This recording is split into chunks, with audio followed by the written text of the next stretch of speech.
Well, it's SI season again. In just under 2 weeks, the world will gather for the 7th iteration of Rainbow Six Siege's World Championship. And since its introduction, only a select few players have managed to qualify for every single one. It's a really exclusive club. It's only 7 people big. And in 2023, that number is about to get even smaller. The easiest way to find out who's on this list is to look at the teams who attended in 2017 and track upwards, on both PC and Xbox, because 2017 was the only year to feature brackets on both platforms. Most guys here aren't active players anymore. Some are support staff now, but most are retired. No one from Europe or APAC makes this list, so the only players who do come from North America and Brazil.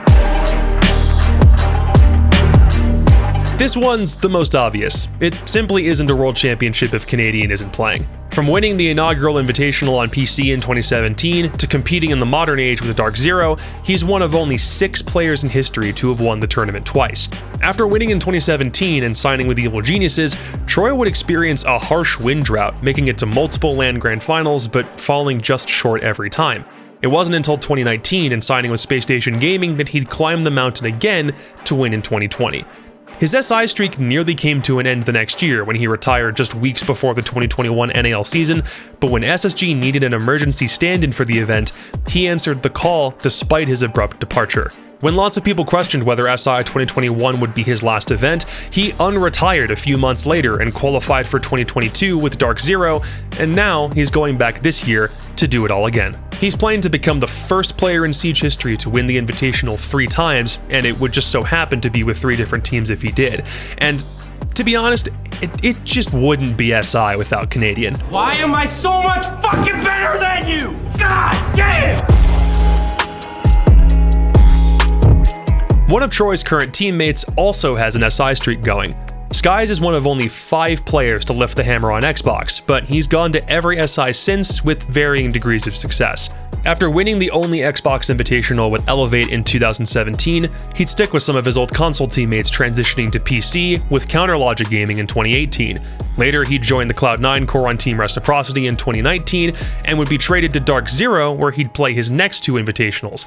And even after retiring in 2021, he'd get pulled back in by Space Station to help them make a run in 2022. His streak was in jeopardy for quite a while last year, as he made a decision to call it quits again after leaving Space Station under less than ideal circumstances. But he would sub in for a stage as a favor to Dark Zero and later choose to stay on with the team afterwards. And those Stage 3 efforts helped Dark Zero qualify for SI 2023, which means his streak stays intact. Apart from winning on Xbox in 2017, his best chance to win on PC since then came with Reciprocity in 2019, where he said he thought he had the best chance of winning it again after beating Evil Geniuses in the quarterfinals, but Rec ran into G2 in the semis on the way to their 2nd consecutive world title. But despite all of his SI results since, he's still looking to join the 2-time winners club with Dark Zero this year and try to become just the 2nd player in history to win SI on 2 different platforms. The first man to do that was another of the Elevate Xbox winners. Bosco is the only man ever to lift the hammer on both controller and mouse and keyboard, but it took him a while in between both wins. He played 2018 with Era Eternity only to get grouped, then went to Obey Alliance and eventually Space Station, where he's played since. A quarterfinal loss to G2 in 2019 eventually gave way to Canadian signing later that year, and another SI win in 2020, 3 years after his first championship. In the 3 years since, it's not been as pretty, with Space Station being one of the first North American teams knocked out in 2021 and 2022. And for a while, it looked like they might not even make it to 2023. But Bosco has a secret buff. The man literally never loses qualifiers. He close or no? No, he's still DP on the desk.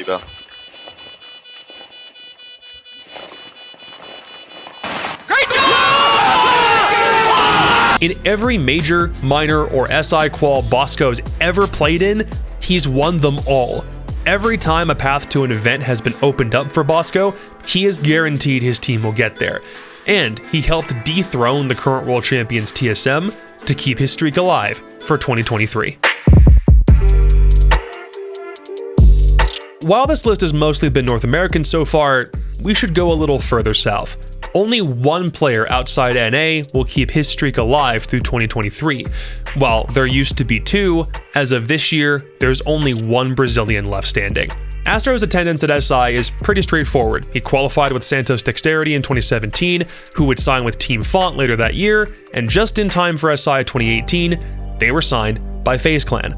Every World Championship since, Astro's been on FaZe and hasn't missed SI at all. In fact, FaZe have attended 14 out of the 16 S-tier LAN events held since they came into Siege, only missing out on the majors in Mexico City and Charlotte. And Astro has been there for every single one. While he's not lifted the hammer himself, his best shot came just last year when FaZe made a huge lower bracket run and came in third just behind Team Empire and TSM. This year, he won't be with his longtime duo, but he's still got as decent a shot as anybody to finally bring home a world title.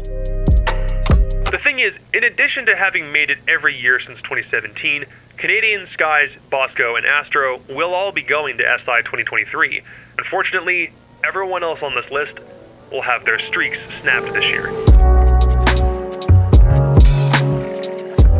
Eclipse is a warhorse. There's no denying it. It's rare to look back in the annals of Siege history and not see him pop up everywhere. His first LAN was the Invitational in 2017 with Era Eternity, just narrowly dropping the grand finals to Continuum, and he's been at every iteration since. The next two came with Rogue and were on opposite sides of the results spectrum, then came 3 straight runs with Dark Zero, all with varying degrees of success. He's just always been there, being a super solid staple of Dark Zero's support core that would later go on to help them win a major just 3 months after SI 2022. But in December, Dark Zero announced they'd parted ways with him to make room for a promising young rookie that they believe is the future. Not many Year 1 players are still left in the scene, and Tyler always felt like an integral part of the teams that he's played for. He's not done with Siege, clarifying in January he's LFT and still committed to the grind, but for the time of year that this happened in, it means his SI streak is no more. This one might still be a surprise to some. Not because this streak was a thing, but because it's coming to an end. Cameraman's name and likeness has always been associated with FaZe Clan, even for the brief period he played with MIBR. His SI path mirrors Astro's path from start to finish, from Santos Dexterity in 2017 to their 3rd place finish last year. Despite leaving FaZe for MIBR after SI 20, the turnaround MIBR had in results was enough to convince FaZe to drop most of their team to sign Cameraman and his new core, which resulted in their first ever LAN victory the next year. And they had multiple chances to win trophies in 2022, but some at FaZe ultimately thought a tweak was needed to keep them in World Championship contention. And that tweak was benching Cameraman. Apparently, he first found out through Twitter leaks, which is no way for someone of his reputation to learn that their life is about to change. But regardless, his 6-year SI attendance streak comes to a close this February. Last but not least, there's Laxing, who, like Skies, has been fighting since 2017 to climb back up the mountain one more time. Since winning on Xbox with Elevate, his other attempts came with CLG in 2018, Reciprocity in 2019 and 2020, and OXG in 2021 and 2022. And just like the other 2 streaks that are coming to a close this year, it looked like Laxing would stick around for yet another shot at the hammer, but Oxygen decided to replace him for Sweater following a strong performance in Stage 2. Jury's still out on whether that was a good call. Though, not to be deterred and not able to find a suitable new team for Stage 3, Laxing chose to devote his time to coaching, working with the Elevate roster in Thailand while being remote. Elevate themselves would secure their SI placement by the end of the year, so it looked as though Laxing's streak could still survive on a technicality, but he would depart from the team after less than 3 months. He's not done with Siege, far from it. He's just clarified he's still LFT a few days ago, but unless some NA team needs an emergency sub, it looks like he'll miss the biggest dance of the year for the first time in his career. So, there were 7, now there's only 4. Of these 4, 3 have won the tournament in the past, 2 of them have won it twice, and 1 of them's won it on 2 different inputs. Do any of these 4 have a real chance to win it this year?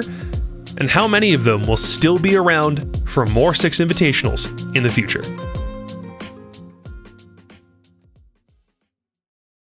That's all from me. We are finally kicking off the SI preview content this year. And you know what that means. Region breakdowns, roster mania, more interviews, and prediction stuff is all coming up over the next 2 weeks. And we're still waiting on some details from Ubisoft before we're actually able to talk about all that stuff. So, yeah, eye emoji. That's where I'll leave it. Hit out my Twitter, my Twitch, and this YouTube channel for more in the coming days, please and thank you. And I'll see you somewhere. Peace.